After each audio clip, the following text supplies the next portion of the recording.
ਦੋਸਤੋ ਮੈਂ ਇਸ ਟਾਈਮ ਖੜਾ ਹਾਂ ਲਾਹੌਰ ਫੋਰਟ ਦੇ ਅੰਦਰ ਔਰ ਇਸ ਵੇਲੇ ਵਿਜ਼ਿਟ ਕਰਾਂਗੇ ਸਿੱਖ ਗੈਲਰੀ ਦੇ ਅੰਦਰ ਇੱਕ ਖਾਸ ਚੀਜ਼ ਜਿਹੜੀ ਹੈ ਉਹ ਹੈ ਪੇਂਟਿੰਗਸ ਜਿਹੜੀਆਂ ਲਾਹੌਰ ਦਰਬਾਰ ਤੋਂ ਰਿਲੇਟ ਕਰਦੀਆਂ ਹਨ ਔਰ ਇਹਨਾਂ ਪੇਂਟਿੰਗਸ ਵਾਸਤੇ ਇੱਕ ਸ਼ਖਸੀਅਤ ਨੂੰ ਅਸੀਂ ਕਦੇ ਨਹੀਂ ਭੁੱਲਣਾ, ਉਹ ਹੈ ਪ੍ਰਿੰਸੈਸ ਬੰਬਾ ਦੀ। ਇਹ ਸਾਰੀਆਂ ਜਿਤਨੀਆਂ ਪੇਂਟਿੰਗਸ ਨੇ ਇਹ ਪ੍ਰਿੰਸੈਸ ਬੰਬਾ ਨੇ ਸਾਂਭ ਸੰਭਾਲ ਕੀਤੀ ਸੀ ਔਰ ਜਦੋਂ ਇੰਡੀਆ ਔਰ ਪਾਕਿਸਤਾਨ ਬਣ ਜਾਂਦੇ ਨੇ ਤੇ ਉਸ ਟਾਈਮ ਉਹਨਾਂ ਨੂੰ ਦਿੱਲੀ ਦਰਬਾਰ ਨੇ ਵੀ ਕਿਹਾ ਸੀ ਕਿ ਤੁਸੀਂ ਇੱਧਰ ਆਓ, ਲੇਕਿਨ ਚੂੰਕਿ ਉਹ ਲਾਹੌਰ ਦੀ ਆਸ਼ਿਕ ਸਨ ਉਹ ਫਿਰ ਲਾਹੌਰ ਦੇ ਵਿੱਚ ਆਏ ਔਰ ਉਹ ਪੇਂਟਿੰਗਸ ਉਹਨਾਂ ਨੇ ਸੰਭਾਲ ਕੇ ਰੱਖੀਆਂ ਔਰ ਪ੍ਰਿੰਸੈਸ ਬੰਬਾ ਜਿਹੜੀ ਹੈ ਉਹ 1957 ਦੇ ਵਿੱਚ ਚਲਾਣਾ ਕਰ ਜਾਂਦੀ ਹੈ, ਲੇਕਿਨ ਉਹਨਾਂ ਦਾ ਖਜ਼ਾਨਾ ਜੋ ਸਾਂਭਿਆ ਹੋਇਆ ਸੀ ਉਹ ਅਸੀਂ ਅੱਜ ਚੱਲ ਕੇ ਦੇਖਦੇ ਹਾਂ ਔਰ ਇਸ ਵਾਸਤੇ ਉਹਨਾਂ ਦਾ ਸ਼ੁਕਰੀਆ ਹਰ ਉਸ ਸ਼ਖਸ ਨੂੰ ਅਦਾ ਕਰਨਾ ਚਾਹੀਦਾ ਹੈ ਜਿਨ੍ਹਾਂ ਦੇ ਵਿੱਚ ਇਸ ਵੇਲੇ ਲਾਹੌਰ ਦਰਬਾਰ ਦੇ ਨਾਲ ਸੋਚ ਸਮਝ ਕੋਈ ਖਿਆਲ ਕੋਈ ਸਵਾਲ ਉਹਨਾਂ ਨੂੰ ਵੇਖ ਕੇ ਉਹ ਪੈਦਾ ਹੁੰਦਾ ਹੈ। ਆਓ ਜੀ।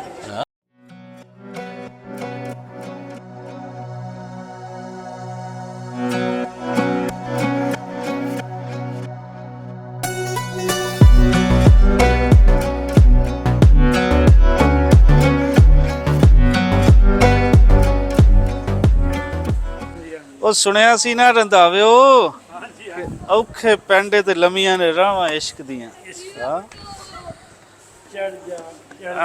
ਚੜ ਜਾ ਇਸ਼ਕ ਚ ਬਾਰੇ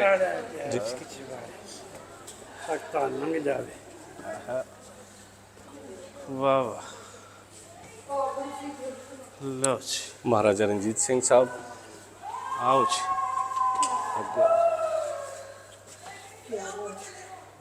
ओके। महाराजा रंजीत सिंह साहब अपनी अदालत से बैठे ने। ए दिखाओ जी। दलीप सिंह साहब। ए दलीप सिंह जी। ਦਲੀਪ ਸਿੰਘ ਸਾਹਿਬ ਇਹਨਾਂ ਦੇ ਗਲ ਦੇ ਵਿੱਚ ਲੋਕਟ ਹੈ ਤੇ ਉਹਨੂੰ ਤੁਸੀਂ ਗੌਰ ਨਾਲ ਵੇਖੋ ਤੇ ਮਲਕਾ ਬਰਤਾਨੀਆ ਦੀ ਤਸਵੀਰ ਵੀ ਬਣੀ ਹੈ ਉਹਦੇ ਵਿੱਚ। ਦਲੀਪ ਸਿੰਘ 5 ਸਾਲ ਦੇ ਸਨ ਜਦੋਂ ਤਖਤ ਤੇ ਬਾਏ ਗਏ ਸੀ। ਰਾਣੀ ਜਿੰਦਾ ਇਹਨਾਂ ਦੀ ਮਾਂ ਸੀ। ਆਖਰੀ ਜਿਹੜਾ ਪੰਜਾਬੀਆਂ ਦਾ ਜਾਂ ਲਾਹੌਰ ਦਰਬਾਰ ਦਾ ਵਾਰਿਸ ਸੀ ਉਹ ਦਲੀਪ ਸਿੰਘ ਸੀ।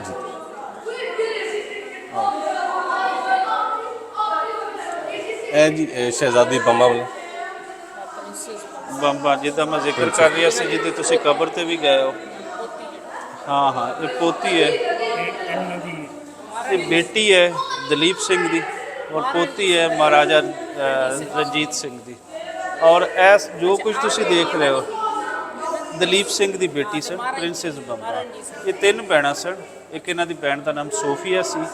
ਸੋਫੀਆ ਦੇ ਨਾਲ ਮਿਲ ਕੇ ਇਹਨਾਂ ਨੇ 1910 ਔਰ 12 ਦੇ ਵਿੱਚ ਵੂਮਨ ਰਾਈਟਸ ਵਾਸਤੇ ਜਿਹੜੀ ਆਵਾਜ਼ ਚੁੱਕੀ ਸੀ ਸਵਾਣੀਆਂ ਦੇ ਵੋਟ ਪਾਉਣ ਦੀ ਤਾਕਤ ਦੇ ਵਿੱਚ, ਜਿਸ ਦੀ ਖਾਤਰ ਅੱਜ ਇੰਗਲੈਂਡ ਦੇ ਅੰਦਰ ਬਰਤਾਨੀਆ ਦੇ ਅੰਦਰ ਔਰਤਾਂ ਨੂੰ ਵੋਟ ਪਾਉਣ ਦਾ ਹੱਕ ਮਿਲਿਆ। ਉਹ ਇਹ ਔਰ ਇਹਦੀ ਵੱਡੀ ਭੈਣ ਸੋਫੀਆ ਇਹਨਾਂ ਦੀਆਂ ਕੋਸ਼ਿਸ਼ਾਂ ਕਰਦੇ ਹੋਏ ਸੀ। ਸੋਫੀਆ ਇਹ ਜੀ ਏਸ਼ੀਆ ਦੀ ਸਭ ਤੋਂ ਵੱਡੀ ਹੈਂਡਮੇਡ ਪੇਂਟਿੰਗ ਤੇ ਇਹਦੇ ਚ ਸਾਰੇ ਮਜ਼ਾਹਬ ਦੇ ਲੋਕਾਂ ਦੀ ਅਕਾਸੀ ਵੀ ਕੀਤੀ ਗਈ ਹੈ, ਦਰਬਾਰ ਦੀ ਅਕਾਸੀ ਕੀਤੀ ਗਈ ਹੈ। ਮਹਾਰਾਜਾ ਰਣਜੀਤ ਸਿੰਘ ਸਾਹਿਬ ਬੈਠੇ ਨੇ ਤੇ ਬਾਕੀ ਵਾਹ ਮਹਾਰਾਣੀ ਜਿੰਦ ਕੌਰ ਸਾਹਿਬਾ ਜਿਨ੍ਹਾਂ ਵਾਸਤੇ ਮਹਿਲ ਬਣਵਾਇਆ ਗਿਆ ਸੀ ਉਹ ਸਾਹਮਣੇ ਪੇਂਟਿੰਗ ਹੈ। ਇਹ ਦਲੀਪ ਸਿੰਘ ਸਾਹਿਬ ਦੀ ਬਚਪਨ ਦੀ ਤਸਵੀਰ ਹੈ। ਰੰਧਾਵਾ ਸਾਹਿਬ ਇਸ ਵੇਲੇ ਜੀ ਉਹਨਾਂ ਦੀ ਅੱਖਾਂ 'ਚ ਹੰਝੂ ਆ ਗਏ। ਇਹ ਹੁੰਦਾ ਹੈ ਜਦੋਂ ਆਪਣੇ ਇਤਿਹਾਸ ਨੂੰ ਕੋਈ ਸੋਚਦਾ ਹੈ, ਆਪਣੇ ਉਸ ਪਿਛੋਕੜ ਨੂੰ ਕੋਈ ਦੇਖਦਾ ਹੈ ਕਿ ਕਿਹੜੇ ਰਾਜ ਸਨ ਤੇ ਅੱਜ ਕੀ ਹੈ ਪੰਜਾਬੀਆਂ ਵਾਸਤੇ, ਤਾਂ ਉਹਦੀ ਹਾਲਤ ਫਿਰ ਇਹੀ ਹੈ।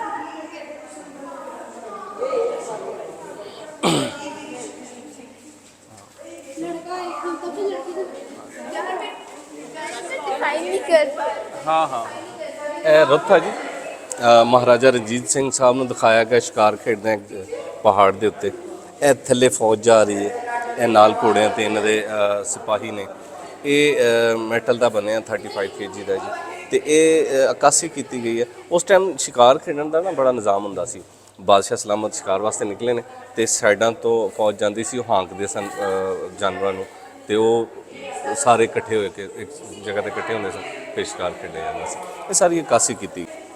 ਇਹ ਦਲੀਪ ਸਿੰਘ ਸਾਹਿਬ ਆਪਣੇ ਅਮਾਇਦੀਨ ਦੇ ਨਾਲ ਬੈਠੇ ਨੇ, ਆਪਣੇ ਖਾਦਮਾਂ ਦੇ ਨਾਲ, ਸੇਵਕਾਂ ਦੇ ਨਾਲ ਬੈਠੇ ਨੇ।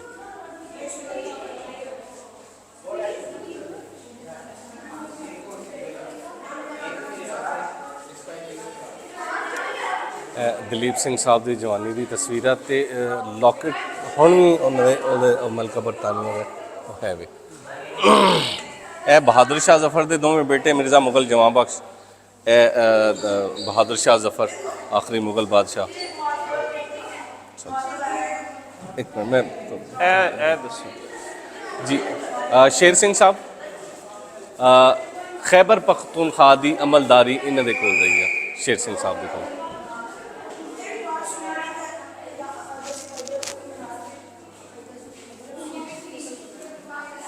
ਇਹ ਸ਼ੇਰ ਸਿੰਘ ਸਾਹਿਬ ਬੈਠੇ ਨੇ ਆਪਣੀ ਅਦਾਲਤ ਲਾ ਕੇ, ਕਚਹਿਰੀ ਲਾ ਕੇ ਬੈਠੇ ਨੇ ਆਪਣੀ।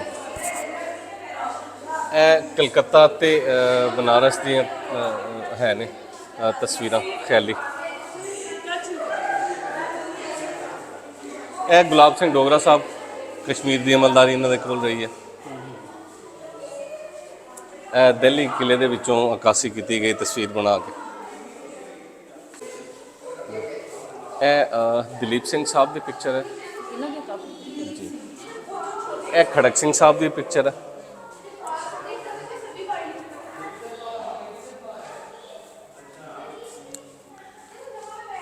ਜੀ ਇੱਥੇ ਕਮਰ ਨੋਨਿਹਾਲ ਸਿੰਘ ਸਾਹਿਬ ਦੀ ਪਿਕਚਰ ਹੈ।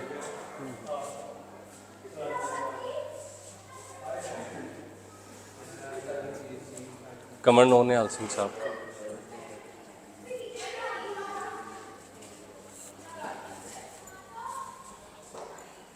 ਇਹ sir Darbar Sahib ji Darbar Sahib golden temple Amritsar.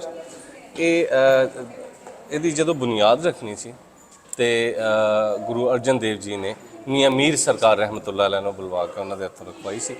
ਇਹਨਾਂ ਦਾ ਬੜਾ ਦੋਸਤਾਨਾ ਵੀ ਸੀ, ਹਮ ਅਸਰ ਵੀ ਆਏ ਸਨ ਤੇ ਉਹਨਾਂ ਦੇ ਹੱਥੋਂ ਰਖਵਾਈ ਗਈ ਸੀ ਗੋਲਡਨ ਟੈਂਪਲ।